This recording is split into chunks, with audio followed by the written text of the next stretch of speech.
नमस्कार दोस्तों, मैं विजय प्रकाश तंवर आज आप सभी का फिर से स्वागत करता हूं आपके अपने YouTube चैनल पे। दोस्तों, हमने एक स्कूल व्याख्याता से संबंधित पिछला एक वीडियो पहले अपलोड किया था, जिसमें भारत के स्वतंत्रता संग्राम में जो प्रमुख क्रांतिकारियों के योगदान थे उनके बारे में हमने चर्चा की थी। एक पूरी की पूरी यूनिट स्कूल व्याख्याता में हमने उस पर डिस्कस किया था। कम से कम 2 या 3 प्रश्न वहां से बनेंगे और आज अपन चर्चा करने जा रहे हैं 1857 की क्रांति भारत के संदर्भ में। भारत के संदर्भ में जो 1857 की क्रांति हुई थी, देखो कारण जो है क्रांति के, भारत के पढ़ लो चाहे राजस्थान के पढ़ लो, लगभग सेम माने जाते हैं। राजस्थान में क्रांति का पार्ट अलग चलता है और भारत से संबंधित जो क्रांति कहाँ कहाँ भारत के कौन कौन से एरिया में हुई उस पर अपन चर्चा करेंगे। तो सबसे पहले अपन क्रांति के बारे में चर्चा करेंगे कि क्रांति के प्रमुख कारण क्या थे।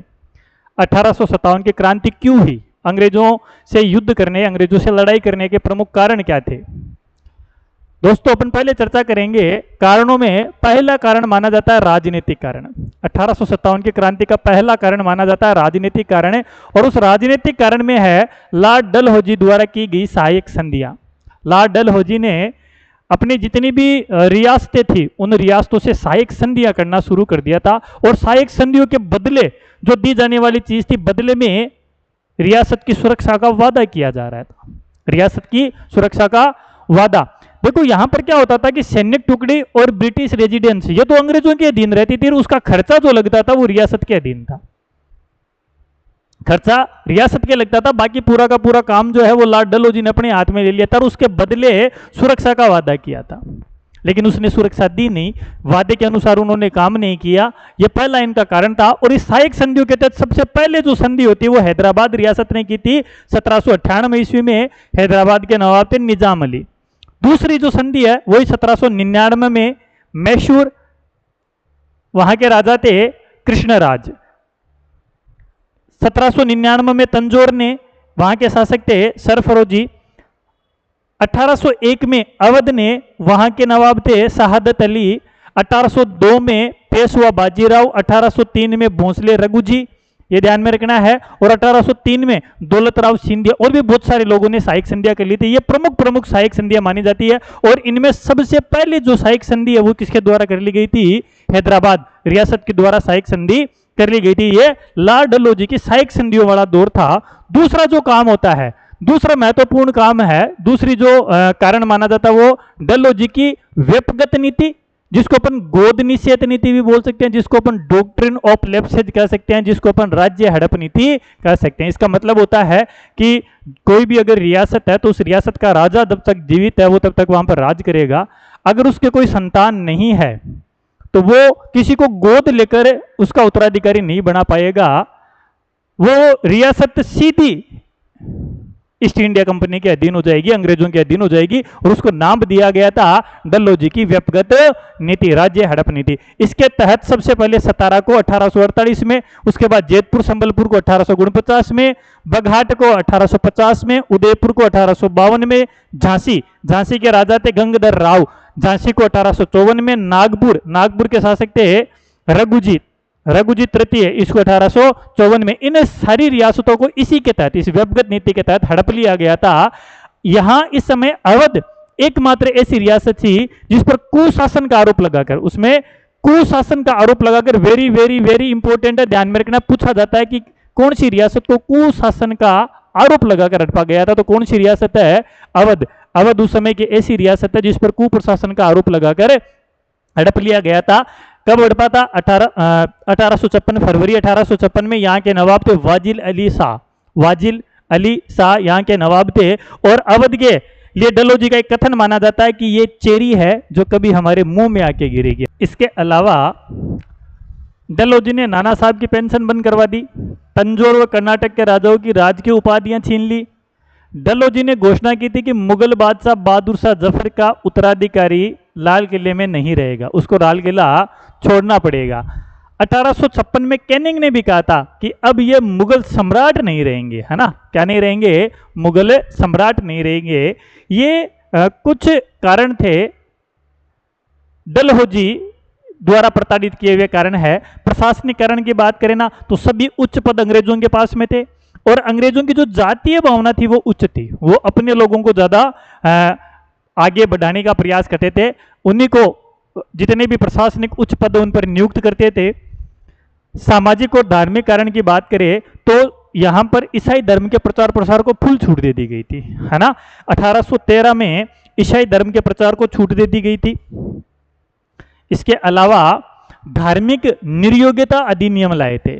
धार्मिक निर्योग्यता अधिनियम में टोटल कुछ 21 संख्या थी। निर्योग्यता कितनी?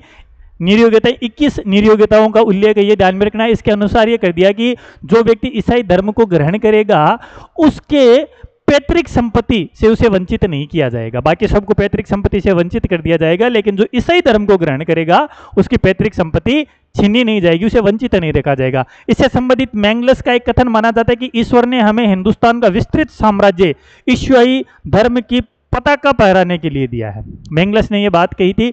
सामान्य सेवा भर्ती अधिनियम लाया गया था 1856 के तहत, है ना। इसमें क्या किया गया था कि रंगरूटों को समुद्र पार भेजने की बात चली थी, है ना। इस मामले को लेकर, है ना, समुद्र पार भेजा जाता था। जो नए सेना में लोग भर्ती किए जाते थे उनको, भारतीय सैनिकों को समुद्र पार भेजा जाता था, जिससे सैनिकों में असंतोष की भावना जगी। सामाजिक मामलों में भी अंग्रेजों का हस्तक्षेप शुरू हो गया था। सामाजिक मामलों में भी अंग्रेजों का हस्तक्षेप शुरू हो जाता है। उसके बाद अगला जो कारण माना जाता है आर्थिक कारण है। भारतीय उद्योगों का विनाश कर दिया। भारत में जो परंपरागत उद्योग चले आ रहे थे उनका विनाश अंग्रेजों के द्वारा कर दिया गया था। हस्तशिल्प का विनाश कर दिया गया था। भू राजस्व की दोषपूर्ण प्रणाली अपनाई गई थी। कार्निवाल की स्थायी बंदोबस्त प्रणाली भी यहां पर कहीं ना कहीं कारण मानी जाती है। मुनरो व कैप्टन रीड की रेतवाड़ी प्रथा 1792 यह भी आर्थिक कारण के रूप में मानी जाती है। और मैकेंजी की महालवाड़ी प्रथा ये 1819 में आई थी। इन सबको 1857 की आर्थिक कारणों में शामिल किया जाता है। सैनिक कारण माना जाता है कि वेतन व सुरक्षा कम कर दी गई। वेतन और सुरक्षा दोनों ही सैनिकों के लिए कम कर दिए गए थे। 1854 में डाकघर अधिनियम लाया गया था। सैनिकों की निःशुल्क सेवाएं समाप्त कर दी गई थी। सैनिकों को जो जो निःशुल्क सेवाएं सुविधाएं प्राप्त थी वो सारी की सारी इसके तहत समाप्त कर दी गई थी।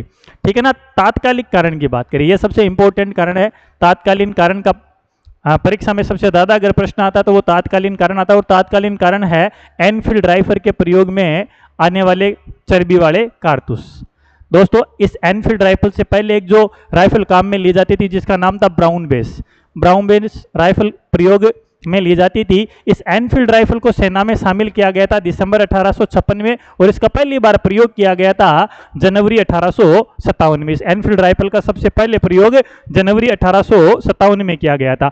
आरसी मजूमदार ने एक बात कही थी कि चर्बी वाले कारतूसों की कहानी ने चिनगारी का काम किया। चर्बी वाले कारतूसों की कहानी ने एक चिनगारी का काम किया और इसके धमाके से अंग्रेजी राज की जड़ें हिल गई थी। ये इसके द्वारा, किसके द्वारा? आरसी मजूमदार के द्वारा यह बात कही गई थी, ध्यान में रखना है। आरसी मजूमदार ये बात कहता है।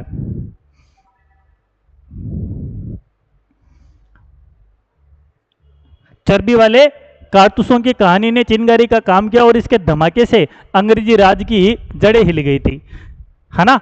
अब यहां पर चर्बी वाले कारतूस है कि नहीं है, कारतूसों में चर्बी का प्रयोग किया नहीं जा रहा है कि नहीं किया जा रहा, उसकी जांच हेतु एक समिति का गठन किया गया था। उस समिति का नाम था V.A. स्मिथ, और इस समिति ने चर्बी होना स्वीकार किया था कि भी कारतूसों में क्या है, चर्बी है। चर्बी होना, इस बात को क्या कर लिया गया था?